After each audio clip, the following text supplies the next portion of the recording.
West Humber Collegiate is a school of over 1,000 students.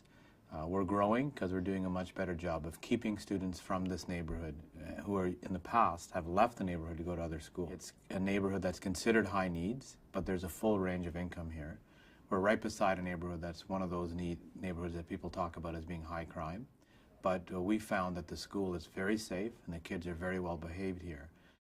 It's a school that's trying to give the kids in the community a sense of pride, that they're lucky to be at West Humber and therefore lucky to live in the community. The kids have a background that are generally either East Indian, West Indian, Northern Africa, but we have kids from all around the world. I think community is going to come from common experience, and in order to do that, the kids have to feel like they're going through and doing the same thing. In schools where there may be homogeneous population, they all go to the same event, the football game, the dance, and they feel like they all belong to the same community. What we try to do here is do the same thing by creating events that honor their community ethnic backgrounds, but they all come to them and bring them together.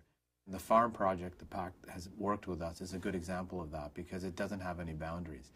All different kids can come to it, work together, and the benefit of that program can be shared by a number of different communities as well. So the key is developing common experiences. The mission is to prepare the kids for the next stage of life. In order to do that, we have to meet a number of goals. We have to care.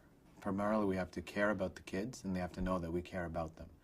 Because if we can create a culture of caring where they care about each other and they know that we're in their corner, behavior and all the things that are associated with schools that might be in high-risk neighborhoods are no longer an issue because they feel comfortable there.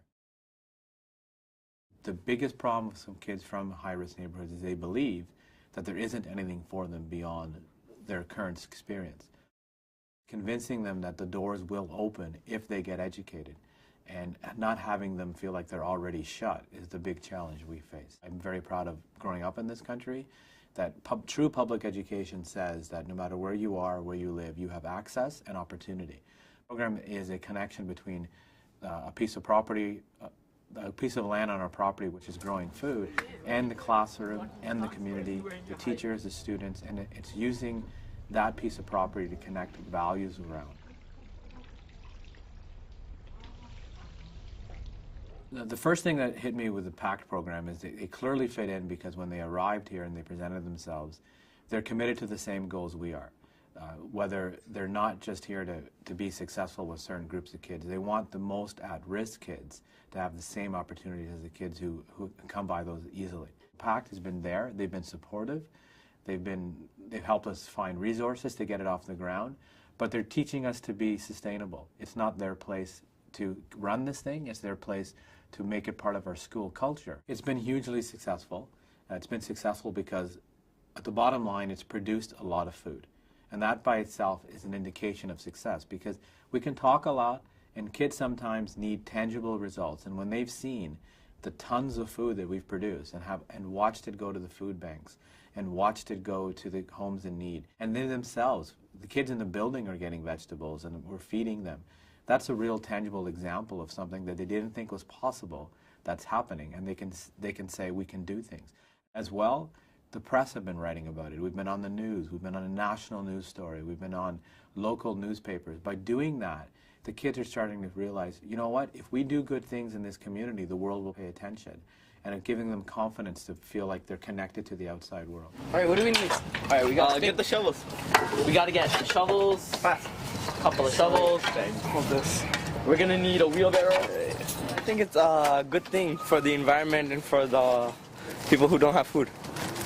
Because everybody should eat, right? We're like all equal here. Yeah. Yeah, okay.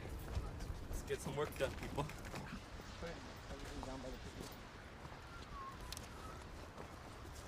Squirrel, look at the squirrel. Squirrel, right? There's a lot of garbage. Alright, let's go.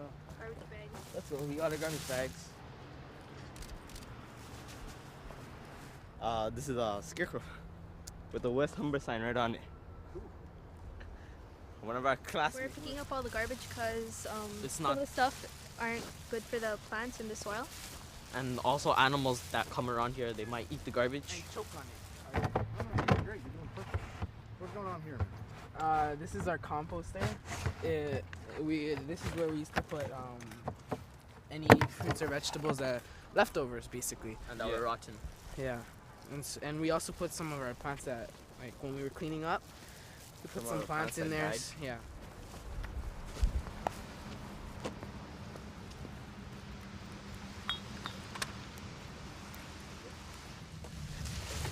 Oh, some of the stuff grew.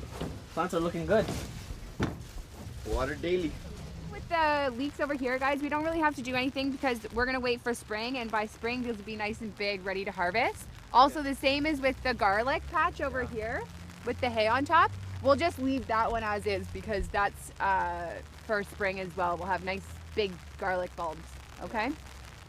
Since they're buried underground, they'll last through the winter. Exactly. All the food that we harvest has gone literally right across the street to the Jamestown Community Center, or the Thistletown Community Center, sorry. And they have a food bank there that services the community and most of the townhomes in here that are subsidized housing. And there's a great need for food there. So it's been quite important to them that we've been providing this food, because especially with the economy as it is right now, they've seen their numbers grow and people that need the food bank. Been here for many harvests over the summer and brought the food over with the students, and you see lineups, people waiting for that delivery, and you realize how important it is, and they really see the sort of full circle connection and the importance of this project by bringing the harvest over and seeing the people that are eating the food we're growing for them. Rake it. Rake it, Ganesh. Other way, rake it. Use the other thing to rake it. Yeah, rake it. Last year, which will be nice. Yeah. No more building. We used to give the food. The ladies over there would have like a smile on their face because they were so happy, and that made me feel happy that we were donating our food to the less The fortunate. great thing about the PACT program and how we got involved was they approached our school with this Grow to Learn project. And I thought it was a fabulous idea and immediately gravitated towards this project and volunteered myself to help lead this.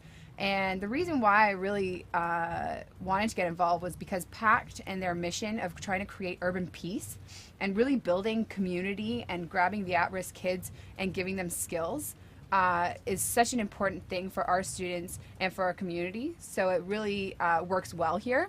In my opinion, as a teacher and as an educator, and I know many teachers at my school would believe this as well, empowering them and giving them skills for life is invaluable. All teenagers from whatever background, socioeconomic background, cultural background, all come with their set of teenage issues. But beyond that, we are in a neighborhood that is known for crime. The people that are using the food bank for food are people that are in the area that are struggling financially and need access to fresh, good food. This is a place they come, they get together, they work hard, and it gives them confidence and leadership skills so that they maybe won't turn down the path that they see some of their friends going down or that they've considered going down. So it really has empowered and given confidence to students that need it, and other students that maybe already are confident and not going down that path have also enjoyed the benefits of this project. One of the great things about the garden, what I've overheard students talking about, is that they feel that it's a safe place for them and a place that they can come together, meet people, and work towards something important. Even in the most successful Ivy League universities, they're deciding how to build school pride. Through athletics, through music, through the clothes they wear, they need school pride in order to identify. And at a high-risk school, at a low-income community, without school pride, it's not going to work. Well, PACT has given us ways to enhance school pride, and we're seeing it with the way the kids behave, the way they feel about their building. And not only has the Garden Farm project helped that part of the school, other projects are ticking off too, because teachers and kids can point to it and say, if they can do that, then we can do our thing too. These kids feel like they have to go out of this neighborhood for something better, and they're starting to realize they don't have to do that. Their schools and their support systems in this neighborhood are as good as anywhere, and so is their garden. So they're feeling that pride now. The pride of the West Humber Farm. That's great.